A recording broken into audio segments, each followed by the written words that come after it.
Bonjour à tous, j'espère que vous allez bien après la longue pause des estivales. Certains d'entre vous étaient venus en fin d'année dernière ou au cours de l'année dernière. On voulait garder pour le démarrage de l'année un thème qui nous laisse un petit peu respirer, un peu encore on pourrait dire dans l'ouverture que créent en nous parfois les vacances ou que nous permettent les vacances pour ceux qui ont eu la chance de pouvoir en prendre. Donc on voulait parler aujourd'hui du rêve, des rêves que nous faisons. Bienvenue aussi à tous ceux qui nous écoutent via le podcast en ligne. Je prends deux phrases un peu emblématiques qu'on a pu entendre. La première, c'est un doux rêveur. Vous voyez, quand on dit ça, si vous parlez de quelqu'un, puis on vous dit, oh, lui, c'est un doux rêveur, c'est-à-dire qu'il n'est pas méchant, mais en gros, qu'il est un peu en dehors du réel, quoi. Voilà, c'est quelqu'un qui n'a pas de prise vraiment sur le monde. Puis une autre phrase célèbre, c'est j'ai fait un rêve, I had a dream, de Martin Luther King. Et cet homme-là, vous voyez, son rêve, au contraire, lui a permis de transformer et de faire l'histoire, on pourrait dire. C'est ça que je voudrais méditer avec vous cet après-midi, c'est que parfois les rêves peuvent nous sortir du réel et nous maintenir un petit peu dans une espèce de bulle qui fait que nous n'avons pas prise sur le monde. Et à l'inverse, parfois les rêves, au contraire, nous donnent une espèce de capacité à changer notre propre vie et à changer le monde autour de nous. Voilà. Est-ce que mes rêves sont des mirages, des illusions un peu infantiles, déresponsabilisantes parfois? Ou bien est-ce que ce sont des moteurs pour agir véritablement? Et du coup, des moteurs peut-être indispensables. Deux types de rêves, pour commencer, qui peuvent avoir, on pourrait dire, des effets négatifs. Un premier, c'est ce qu'on pourrait appeler le rêve échappatoire. Vous voyez, le monde, nous avons tous cette expérience-là, le monde n'est pas conforme à mes désirs, à mes goûts. Le réel n'est pas une pure projection de mes envies. La vie ne répond pas à toutes mes attentes. Voilà, c'est l'expérience du quotidien. Et donc, vivre, c'est éprouver sans cesse des petites, des moyennes et des grandes frustrations.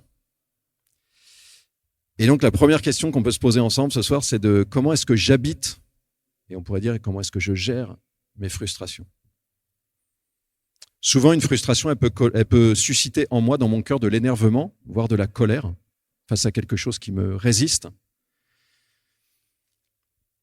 Et pour éviter d'être parfois dans ces émotions négatives, il y a une stratégie que nous avons tous, qui est de basculer dans la diversion, de faire diversion par rapport à des émotions négatives. En particulier par la distraction. On en parle de temps en temps ici. Ce n'est pas une chose nouvelle. Vous voyez, se distraire pour éviter le réel. Pascal, le philosophe français, en parlait déjà comme le mal de son siècle. Voilà, donc la distraction, ce n'est pas quelque chose de neuf. C'est une stratégie de l'homme quand il a des problèmes auxquels il se confronte. Ouais, d'une manière particulière, le grand outil de distraction aujourd'hui, c'est celui que nous avons dans la poche droite ou gauche, et qui nous permet de nous distraire. Voilà. Mais à d'autres époques, il y avait d'autres moyens. Alors, celui-là est redoutable. Un exemple de petite frustration, vous voyez, mais pour dire que c'est tous les jours, je ne vais pas souvent chez le médecin, j'ai de la chance. J'ai dû y aller cet été, et j'étais en vacances dans un lieu, et alors je sonne dans un premier cabinet médical, et puis la dame, elle me dit vous êtes gentil, entre guillemets, le Parisien, mais ici, c'est pas j'arrive, j'ai un rendez-vous médical, et dit ici, monsieur, vous êtes dans un désert médical. Donc là, j'ai personne cet après-midi, ni la semaine prochaine. Vous pouvez tenter chez monsieur le docteur untel. J'arrive, et là, je me dis, Royal, c'était sans rendez-vous, on pouvait venir pendant 2 heures. Et j'entre, 5 personnes dans la salle d'attente. Donc vous voyez tout de suite une petite ombre qui s'installe. Je réalise que j'ai 2 heures d'attente minimum. Voilà. Pas très grave, mais vous voyez comment est-ce que je gère le côté de tout à coup, ce n'est pas l'après-midi que j'avais prévu, quoi. Comme j'y vais une fois tous les 4 ans, j'ai pu transformer ça en expérience sociologique, donc c'était intéressant. Mais tout le monde était sur son smartphone, évidemment, parce que pour gérer la frustration de l'attente, faut des... Voilà. Donc on était 5. Moi, je regardais les gens scroller, puis les autres scrollaient. Mais je peux aussi faire diversion par le rêve. Voilà. Là, l'image, ça serait plutôt celle qui a des des AirPods dans les oreilles et qui a la tête le long de la vitre et qui a le regard un petit peu dans le vague. Voilà, avec la musique, je pars et je rêve. Voilà, c'est bien de pouvoir rêver, on va en parler, mais je peux aussi avoir parfois à l'esprit un rêve qui me fait fuir le réel. Et ce qui va caractériser dans nos vies les rêves échappatoires, dans le mauvais sens du terme, c'est qu'ils m'évitent et ils m'empêchent, au fond, de me confronter au réel. Et en particulier, ceux qui, dans le réel, me résistent. Alors, dans quelques cas, c'est vital. Vous voyez, il y a des... Je lisais là cet été un roman qui est inspiré de quelqu'un qui a survécu au camp de concentration à Auschwitz. Et la personne, elle disait, ce qui m'a permis de survivre, c'est les moments où je m'échappais en rêvant que je retrouvais mon mari en sortant, quoi. Et il dit, si j'avais pas eu ça, cette espèce de rêve là, elle aurait. Et donc on voit dans le roman, elle se bat pour garder les moments de rêve échappatoire. Donc il y a des moments où c'est la survie, mais globalement pour nous qui sommes peut-être dans des conditions quand même, vous voyez, quand on a un réel ultra violent, il peut y avoir ça, un échappatoire qui nous permet de vivre, de survivre. Mais quand le réel juste résiste, l'échappatoire, il est dangereux en fait, parce qu'il m'évite un peu cette confrontation. Voilà, je n'affronte pas les difficultés, je n'apprends pas à vivre avec ou à les combattre. Et donc ce rêve échappatoire, il m'empêche d'habiter profondément mes frustrations et aussi, puisque je les ai nommées tout à l'heure, de gérer, on pourrait dire, mes émotions difficiles comme l'énervement ou la colère. Voilà. Sûr que d'allumer la télé ou de regarder une série, ça évite d'avoir à élaborer intérieurement sa colère. Donc on peut être plus zen, mais ça veut dire peut-être qu'il y a tout un travail humain en nous qui ne se fait pas. Un deuxième cas de rêve, je dirais plutôt négatif, ou qui produit des effets négatifs, ça serait ce qu'on pourrait appeler le rêve mirage. Ce qui le caractérise, c'est que ce rêve-là, mirage, ça va me faire penser en permanence à un monde, on pourrait dire un monde sans les limites qui me gênent dans ce à quoi je suis confronté. J'imagine le monde sans ce qui me gêne dans le monde où je suis. Et j'envie ce truc-là, et je veux ce truc-là. Et donc cette pensée, au lieu de m'éviter la frustration, elle génère un supplément de frustration. Donc ça, c'est le rêve obsessionnel qui génère de la frustration, qui l'intensifie. Il y a une histoire dans la Bible, dans le livre des rois, dans le premier livre des rois, où le roi Akab, donc il a son palais, donc vous voyez, c'est déjà quelqu'un qui a de la puissance, qui a du pouvoir, qui a des biens, et il a son palais, et juste en dessous du palais à Jérusalem, il y a un petit terrain où il aurait envie de faire une extension, mais ce terrain ne lui appartient pas. Voilà. C'est un voisin, Naboth, qui a cette vigne-là. Et donc, il va le voir, il dit, je voudrais bien t'acheter ta vigne parce que j'ai envie de me faire un jardin là en dessous. Et Naboth lui dit, ouais, mais non, en fait, moi, j'ai pas envie de le vendre. Voilà. Frustration. Et Akab, on nous dit, il est énervé par ce truc-là. Et là, vous voyez, au lieu de passer à autre chose, il s'arrête, on nous dit, il se couche, il détourne son visage et il rumine ce truc-là. Et donc, il se projette dans un monde où il va avoir ça. Voilà. Et donc, vous voyez, il reste dans une espèce de... Il entretient la frustration parce qu'il ne veut pas, en fait, consentir à un truc qui le limite, et ça va, lui, le paralyser. Et ça produit une passivité en lui. Et il y a comme une violence intérieure, en fait, vous voyez, qui est entretenue. Comment est-ce que ça se résout dans le récit? C'est qu'il y a quelqu'un de son entourage qui vient et lui dit « Mais c'est quoi ton problème ?» qui lui explique. Et donc la personne lui dit « Mais je vais arranger ça. » Et elle fait éliminer le voisin. Voilà. Alors, ce qui est intéressant, je pense, de ce récit, c'est que le fait que le voisin soit tué par meurtre, ça révèle en fait qu'il y avait une violence déjà à l'œuvre dans le cœur d'Akab, quoi. Dans cette frustration non gérée. Donc c'est une deuxième question pour nous. Est-ce qu'il y a des rêves en nous, vous voyez, des espèces de pensées comme ça d'un autre monde sans ce qui me gêne, des rêves qui génèrent et qui intensifient ma frustration face au réel? Toujours le rêve du truc d'à côté qui serait mieux. Ce serait mieux si j'avais ça. Ou des rêves qui m'installent dans un esprit ou un état intérieur de déception. Rêve échappatoire, rêve mirage, c'est bien de les repérer, de sentir ce qui se passe en nous. Puis il y a des rêves qui ont des effets positifs. Le premier qu'on pourrait appeler, là j'en choisis 2 aussi, bon, je serais prêt à discuter des appellations, on peut en reparler après. Un premier qu'on pourrait appeler vraiment le rêve moteur.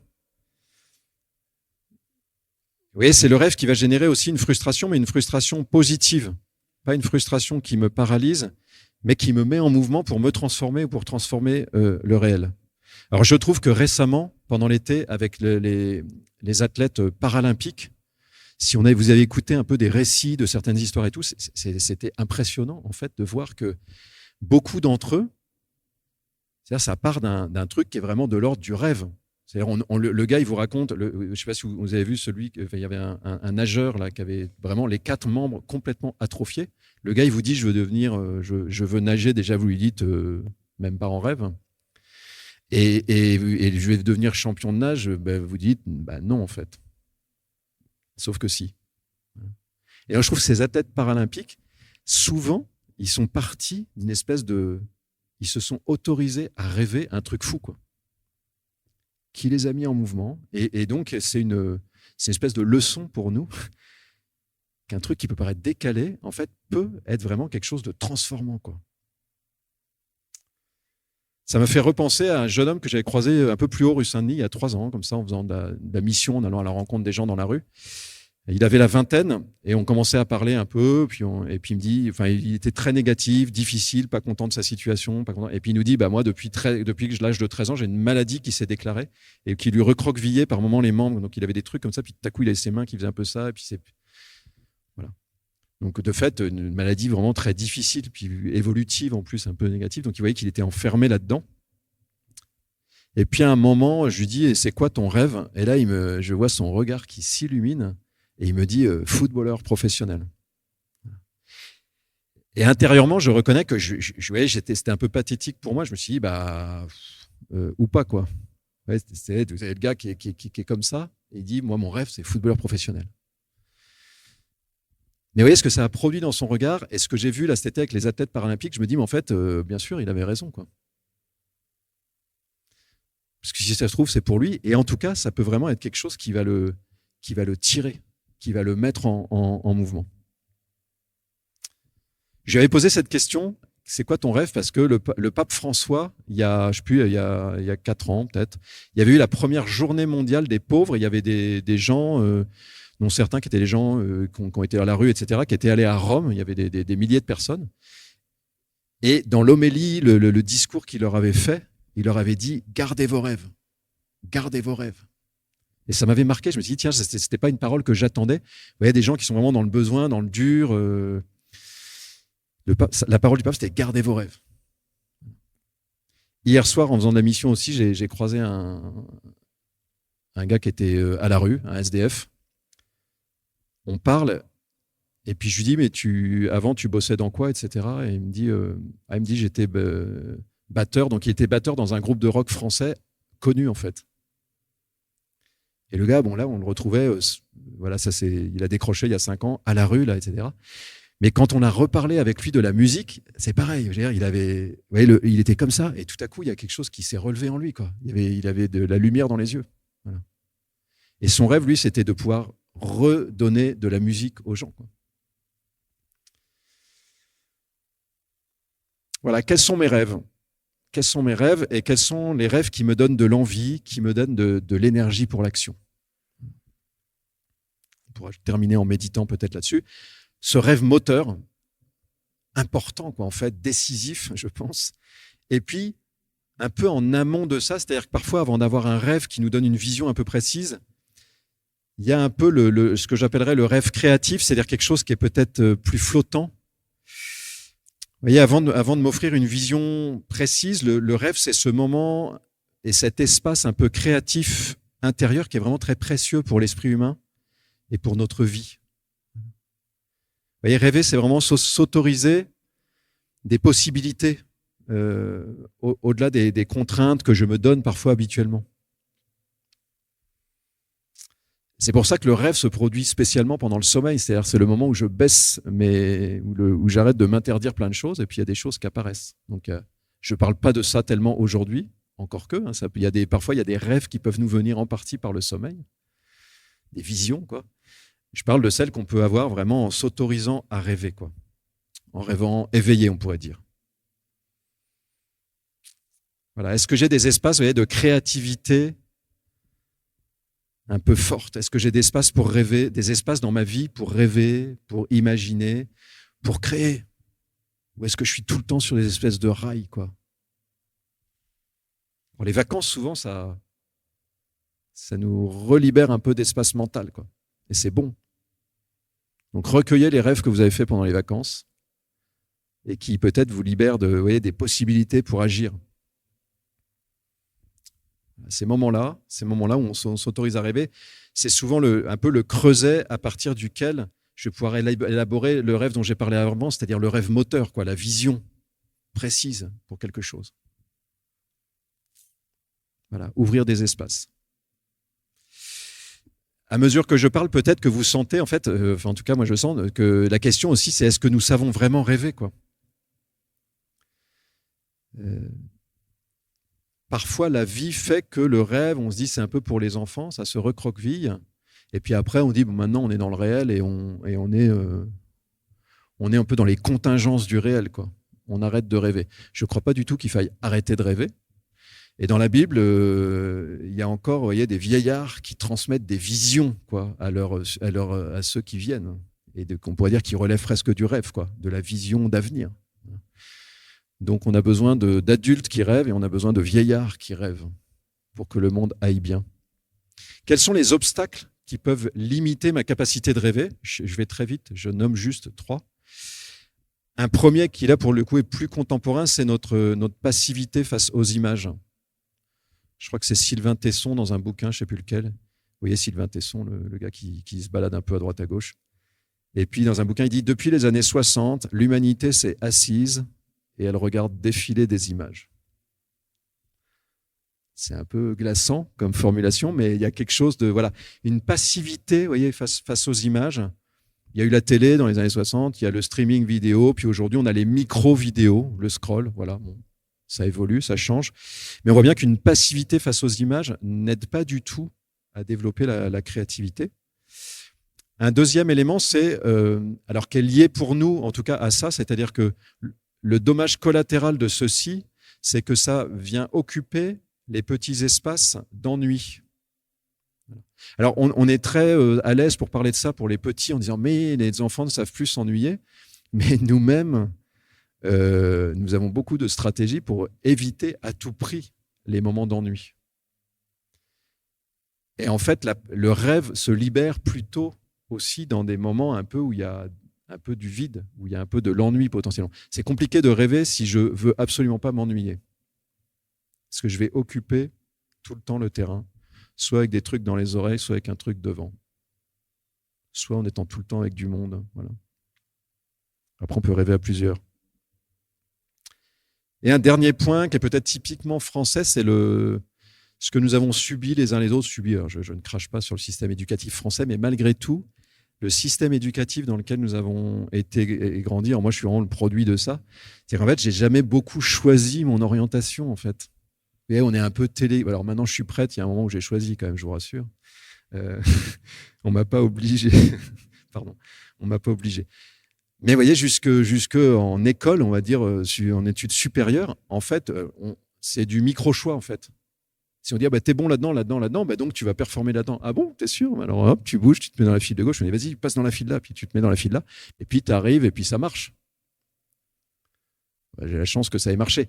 Mais en fait, ça vous lobotomise le cerveau, quoi. C'est-à-dire que c'est typiquement le mode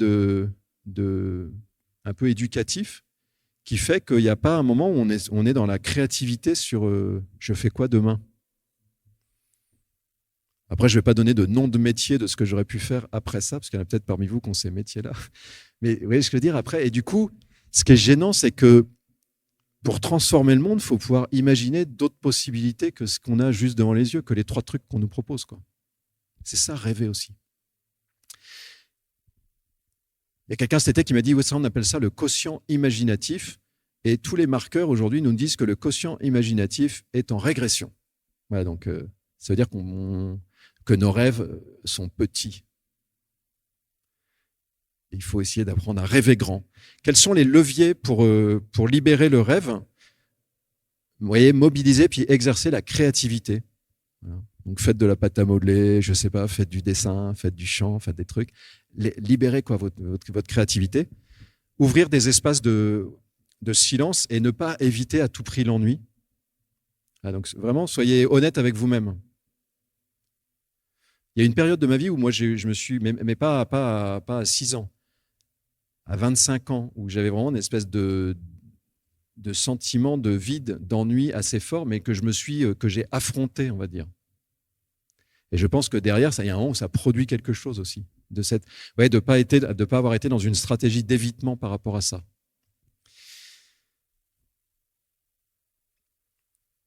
Et je terminerai en disant, peut-être laisser aussi Dieu, si Dieu a une place dans votre vie, vous aider à rêver. C'est-à-dire, je crois que Dieu, pour une part, cherche à nous faire rêver.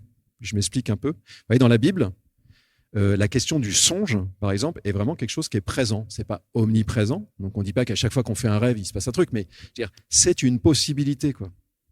Et donc, il y a un certain nombre d'histoires où on nous dit que Dieu, nuitamment, va venir mettre dans l'esprit de quelqu'un une vision, une pensée qui est faite pour créer quelque chose, pour produire quelque chose.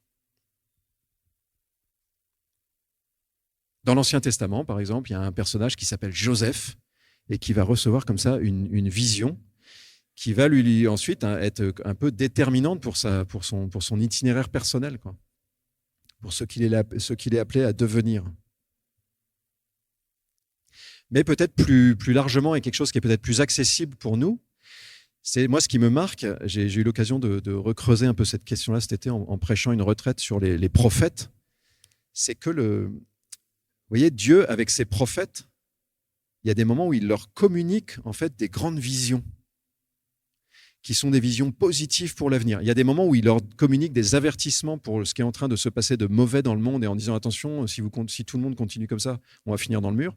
Mais il y a aussi d'autres moments où il donne vraiment des visions, on pourrait dire larges, amples, qui sont complètement décalées par rapport à ce qu'on a sous les yeux qui est en train de se casser la figure. Et donc, vous voyez, Dieu cherche à faire ça. Il cherche des personnes disponibles pour accueillir les visions d'avenir qu'il donne et qui sont capables de créer, de faire l'histoire, quoi, de créer du changement en le laissant agir aussi. Je donne un exemple, c'est au début du livre du prophète Isaïe, donc un des grands livres des prophètes dans la Bible, où tout à coup, Isaïe, après avoir une vision assez négative, tout à coup, il dit « Voici que dans les derniers jours », donc c'est une vision qui est inspirée par Dieu, la montagne de Sion, donc c'est Jérusalem, se trouvera plus haute que les monts. Vers elle afflueront toutes les nations. C'est plus poétique que ça se redouble, etc. Vous pouvez aller lire, c'est Isaïe au chapitre 2. Tapez ça sur Google, vous ouvrez votre Bible si vous en avez une. C'est très audacieux, c'est-à-dire que ce petit prophète qui est dans un micro-royaume, le royaume d'Israël, qui à l'époque, c'est rien, et il accueille une vision de Dieu qui lui dit « Jérusalem va devenir le centre du monde ». C'est-à-dire, accueillir ça en 500 ans avant Jésus-Christ, c'est délirant, quoi. C'est plus délirant que le gars qui a les 4 membres atrophiés et qui dit « je vais devenir champion de nage ». Là, c'est Jérusalem va devenir le centre du monde. Nous voyons que Jérusalem, alors je ne dis pas que c'est le centre du monde, mais malgré tout, vous voyez, je veux dire, c'est devenu une ville, un point nodal pour l'humanité tout entière. Pour les Juifs, qui du monde entier en fait sont centrés sur Jérusalem, pour les chrétiens, pour qui c'est quand même un lieu si central. Et on voit bien que même au-delà des Juifs et des chrétiens, alors pour les musulmans aussi, mais Jérusalem est devenu un lieu clé, quoi, un lieu central. Petite vision d'il y a 2500 ans et dont on voit en fait qu'elle est porteuse de quelque chose, quoi. Voilà, Dieu donne des images, vous voyez, qui dépassent les limites et les contingences de ce dans quoi nous sommes et qui peuvent faire naître une capacité à transformer le réel autour de nous. Et Martin Luther King, dont j'ai parlé, I had a dream, mais Martin Luther King, c'était un croyant. On peut faire l'hypothèse que le rêve qu'il a fait était lié aussi à la manière dont il s'est laissé inspirer. Et dans une société où il avait des verrous devant lui, il a cru qu'autre chose était possible. Vous voyez, c'était un rêveur pacifiste, non violent, mais ce n'était pas un doux rêveur, c'est-à-dire c'était un rêveur combatif, qui a été mis en mouvement. Est-ce que vous croyez que Dieu peut vous inspirer des rêves moteurs, transformants? Est-ce que vous êtes ouvert aux inspirations de Dieu? C'est important de l'être parce que par ces visions-là que Dieu peut nous donner, c'est comme ça aussi que Dieu donne de l'espérance dans le monde. Il n'y a pas besoin d'être un génie pour voir que, vous voyez, aujourd'hui, il y a quand même une morosité, c'est quand même difficile de voir l'avenir avec de l'espérance. Donc, il y a besoin de personnes qui rêvent et qui accueillent aussi les visions que Dieu peut donner sur un autre monde possible et aussi sur, j'allais dire, ce vers quoi nous allons. Ce vers quoi nous allons. Ce que Dieu prépare.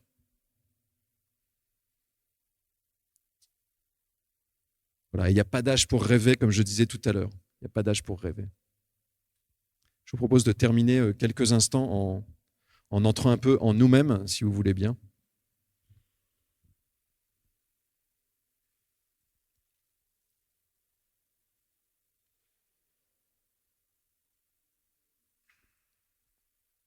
Voilà, vous pouvez prendre quelques secondes en vous posant cette question. Quels sont mes rêves? Quels sont mes rêves?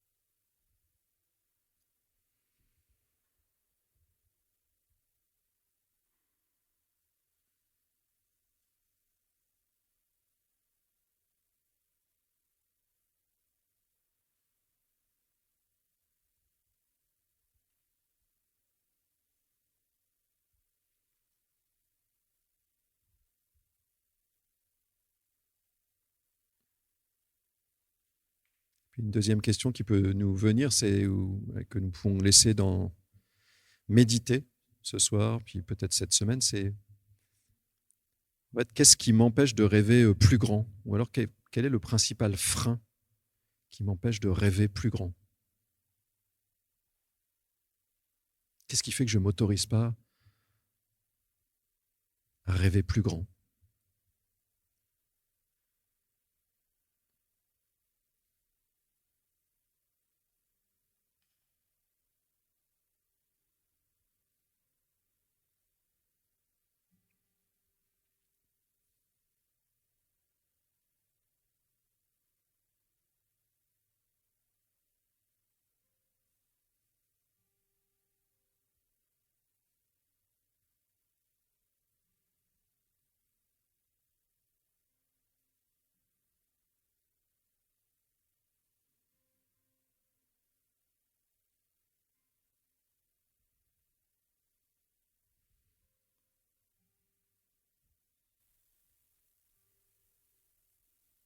Peut-être que nous voyons quelque chose, une décision que nous pouvons prendre pour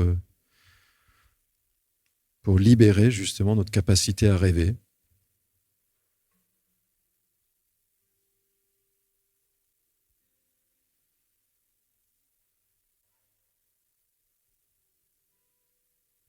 Et puis pour ceux à qui ça parle, je vous invite vraiment à dire à Dieu intérieurement que vous voulez qu'il vous inspire, mais que lui aussi vienne élargir vos visions, vienne élargir vos rêves.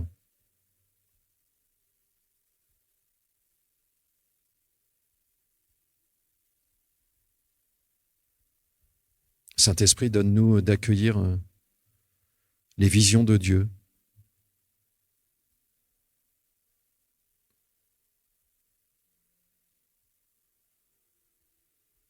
partir desquelles Dieu veut amener du changement dans le monde. Des visions à partir desquelles Dieu peut transformer le réel en mobilisant des cœurs, des esprits, en mettant en mouvement des hommes, des femmes, au service de ses desseins. Viens, Saint-Esprit, inspire-moi, élargis mes pensées, élargis mes visions. Apprends-moi à rêver.